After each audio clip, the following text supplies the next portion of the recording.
Hey everyone, welcome back to Land Investing Online. Come unlock your potential freedom through land investing.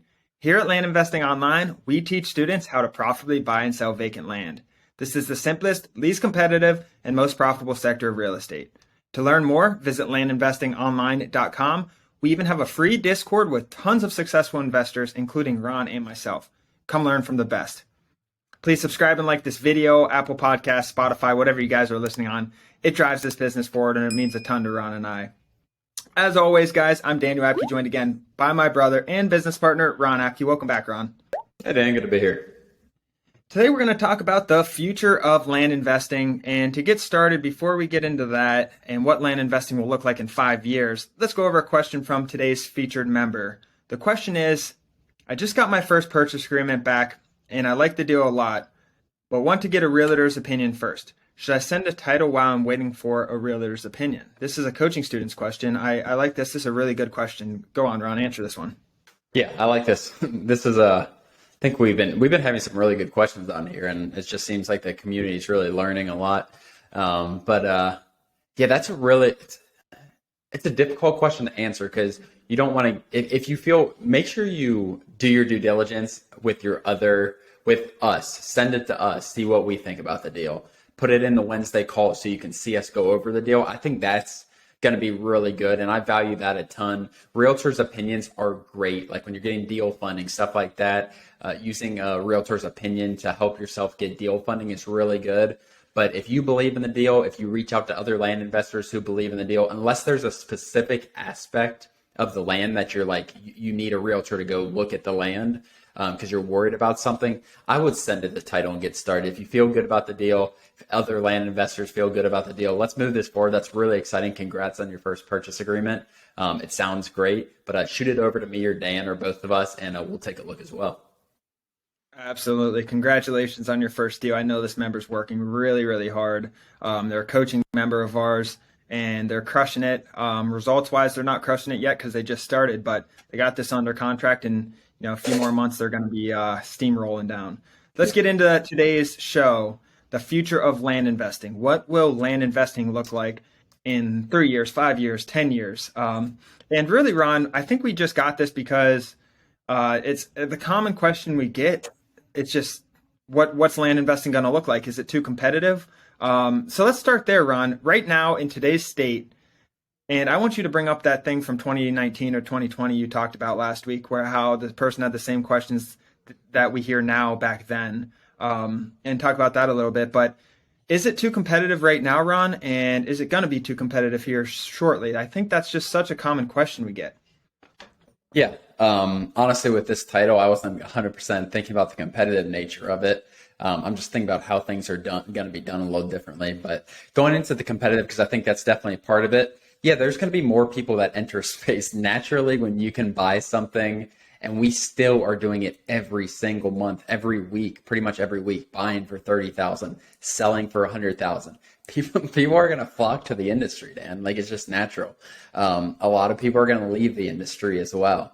But the margins are going to be there. It's still going to be an asset that people own that they're trying to liquidate. It's one of the more common assets that people are trying to liquidate, and it's not an easy asset to liquidate. So as far as the competition, yeah, it's going to increase. You're going to need to answer the phones. You're going to need to, this is something you should have always been doing. Maybe 6 months ago, a year ago, maybe you could call people back a week later and still get a deal, which you can still do that at times. It's nothing that we try because we call people back right away.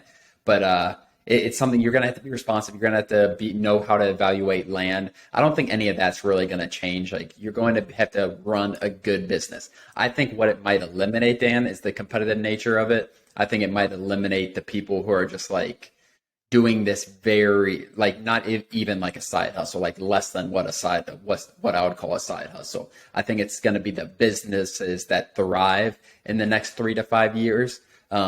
As competition might increase a little bit.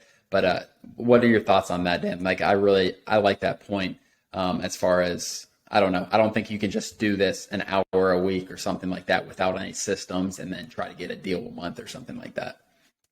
Of course you like your own point. Yeah, it was a good point I had. I'm just playing around. It was a good point, actually. I didn't think of that.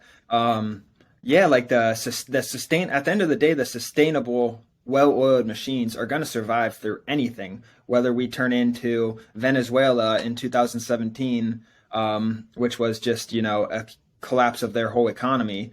I think the sustainable businesses that Ron and I teach and coach, and the program we teach is to become a sustainable business are going to survive through anything. And I'll just put that out there. But yeah, Ron, the side hustle thing in terms of, sending out a mailer every few months and not really having systems in place, it's going to get harder for them to do business. I think. I still think like I would have loved to hear about this business model when I was in college. Like that's what Ron's talking about. There's a lot of people joining the land investing industry just because it is so profitable. It's not going to change anytime soon. And it's just a great business model for people who actually want to put in the work. This is not a good business model for people who don't want to put in the work and can't get through the hard times because those will just kill you right away and kill your business right away. But I kind of like to compare it, Ron, to the wholesaling business, honestly. And I don't think it will ever get as competitive as the wholesaling industry just because the wholesaling industry's around houses and people live in those cities where they're doing it. And it's a lot different than rural America. I don't think it would ever get to that level. But if it does get to that level, which it won't, um, like I said, the sustainable businesses will still thrive, Ron. And same with the wholesaling business. I have a friend in Cincinnati, Ohio. They sold their wholesaling business for a lot of money, and they were still cash flowing.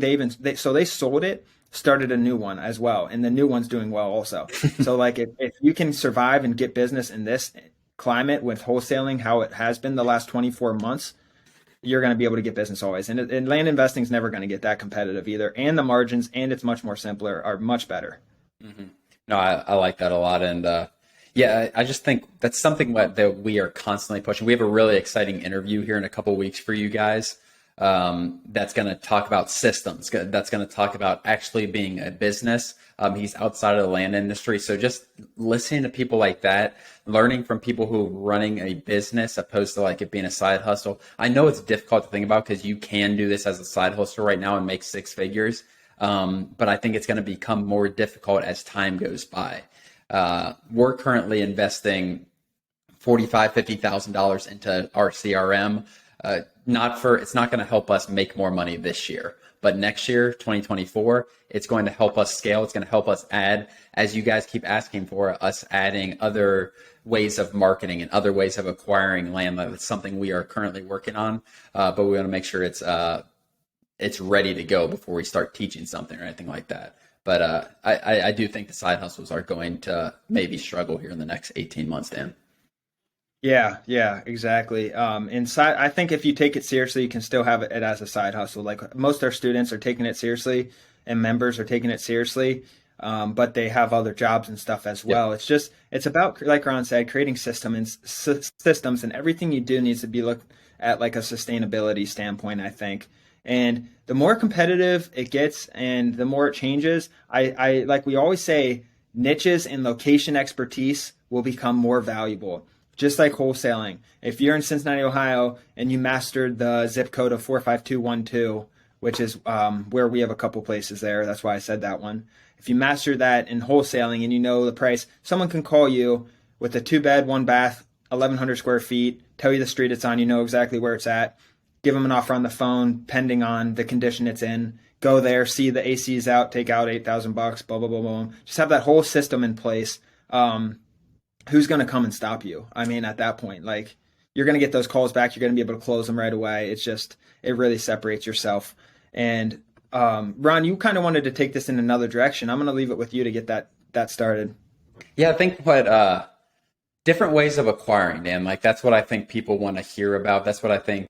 And I'm not pushing different ways of acquiring. What we are doing now in terms of mail, I'm very, very confident is the most efficient and effective way to acquire land and to scale a business. Like I have no doubts, but at the same time, we all need to be prepared and be aware as things change. As maybe people don't go to their mailbox every single day. Like mail rates, I'm sure open rates are going to go down as time goes by, and you get more things on email, you get more things on text, you get more phone calls, just adding different marketing tools. That's where I kind of wanted to take this, Dan, as far as different ways of acquiring. What we're seeing, I think, like I said before, we're investing a ton of money to look into, and it's not something that I'm guaranteeing we're going to teach or something that we're going to even implement long term in our business, but it's something that we want to discover, like what its capabilities are in terms of text, in terms of email, in terms of cold calling with VAs or with Americans, and see the difference.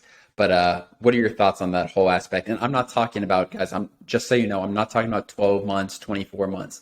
This is sending mail. These next 12 months are going to be extremely effective. People are going to need money these next 12 to 18 months more than they've needed since 2008, 2010. So that's something to keep in mind. And if you're good with your pricing, you're good at doing this, you can follow through and actually acquire the land fast for your sellers. That is going to be the most effective way these next 2 years at least. Yeah. At the end of the day, Ron, mail's still working extremely well. But I feel like so many people are stuck on the mail, like it's the only way to do things, and I think that's wrong. I mean, I feel like the land industry as a whole is back, outdated 10 to 20 years, to be honest, with marketing and acquiring and all that, to be honest. I think there's so much more to marketing. We have to look at acquisitions as a marketing department. And I think you got to get serious about that. And you got to test things out. And some of the things that we're implementing, and like Ron said, we are spending a lot of money and we're going to have the most well-rounded oiled machine here in the next 6 months that anyone in this country will probably have. And excited to bring that to you guys and teach you some of the strategies we're doing. But like Ron said, we're testing things out. We're going to get it right. And then we're going to build on top of that. But some other things you guys got to think of, and if you guys are at a point where you have a lot of deal flow, looking to get more leads out of the same counties, things like that, start thinking about emailing, start thinking about texting, start thinking about cold calling, following up, signs in those areas, geo targeting on Google, YouTube, all that stuff, cold calling just from scratch. Like you can think of all these different ways. There is no way there's no way if you did this effectively and you're texting and emailing and have a whole sequence of campaigns together, somehow working alongside that, you won't get results. It's not like the land industry. Everyone looks at it like the land industry is going to be different from any other industry. It's a marketing department. It goes the same. You acquire the same as anything else. You got to use these tools and resources in the 21st century that we have. So I think there's a lot to that, Ron. Yeah. I was just thinking, so think, guys, I want you to think like we send 1,000 letters, like we send 20,000 a month, but let's say you send 1,000 letters, you might get 15 to 20 calls. So let's just say 20 to make it easy. You might get people interested in selling, 5 people who want a ton more money, and then 13 people that are just pissed off. You have 980 other leads that might be touched. Maybe most of them probably open the mail, but you probably have 200 to 300 leads that did not open the mail at all. And that's just realistic. Like people, when they see whatever, Apkey land, whatever, so and so land on the envelope, they might just throw it away. So you have all these other untouched, theoretically untouched cold leads. And our goal with what we're doing right now, as we're not changing we are changing CRMs, but as we're testing things out, is how do we engage with those other 900 leads? Most of them are going to be dead leads and just bad leads. But at the end of the day, there are going to be leads in there that are going to come up with properties. And we're trying to make that more effective in our business. We're trying different ways to communicate with them. But at the end of the day, if you don't have the systems in place, the CRM to track all this, it's going to just go up in fire as you send whatever 20,000 mailers. I can't even imagine like how we would even with our system right now, Dan. There's no way we could possibly kind of track response rate and track the other 19,000 people who don't contact us every month. Yeah, and at the end of the day, you don't know who is opening that envelope and not. But with mail and or not mail, with email and these different tools that we have in texting and SMS, you can usually get an open rate with the software you're using, so you can kind of track responses a lot better too. Mail is very tough to track. You can track deals yielded and all that, but you can't track engagement as well. And letters and the people who went to our site from that letter and things like that. So we're just bringing this whole thing back to a whole marketing revolution, really, and adding these great 21st century tools that are available to it. Did you have anything else to add to that, Ron? That's really all I had to add to the marketing side of it.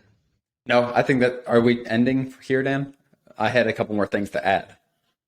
Yeah, Um, add them in. sorry. Um, if you're starting out, guys, if you just joined the course, I don't want this to kind of like what's going on here, Dan, because I can see in people's heads like their heads spinning with they're talking about texting now, they're talking about cold calling. Do I need to do that? Do I need to do that? You don't right now. Like give it some time, learn the business, learn land. Like the education piece for new people is the biggest thing. Don't learn how to like do how we're teaching things, and then you can expand on niches. This is just another niche essentially. Like, yeah, it's a whole marketing thing and how to get more leads, but I don't want you new members. And it's something that we are not actively doing. We are doing pretty well as we are doing really well as far as acquiring and selling land, doing everything right now with direct mail. But I just thought, like I said, the title of this episode, I don't know exactly what it's going to be, but something in terms of the future of land investing. It's not the current. This is still the way we teach is still the best way to do it in our minds. And the results speak for itself, I think, Dan. Yeah, and like I always have said lately, I used to say weeks ago, or a couple weeks, actually last week, I was saying for every mailer we sent out, which is whatever it is, 60 cents or whatnot, we're getting $5 back. We actually went back and did it again to see the results. And for every mailer we send, we're getting $5.50 profit. That is profit, not sales. And if you look at the actual sales, I mean, it's probably double that 550, so 11, $12, something around there. And at the end of the day, it's working very well. I'm not concerned that it's going to stop working. It's still, at the end of the day, you're sending a cash offer to someone with land who doesn't want their land. It's still always going to be effective, I think. But we got to look at other ways to utilize our other resources, like I said. But that's all I got. Thank you guys for joining. To get started and to unlock your potential freedom, visit landinvestingonline.com. Make sure to join our free Discord where Ron and I are involved. Please like and subscribe this video if you guys got any value from it, Spotify, whatever you guys are listening on. It really drives this business forward and it continues to help us create more and more content. Thank you guys. It means a lot and we'll see you guys next episode. Thanks, guys.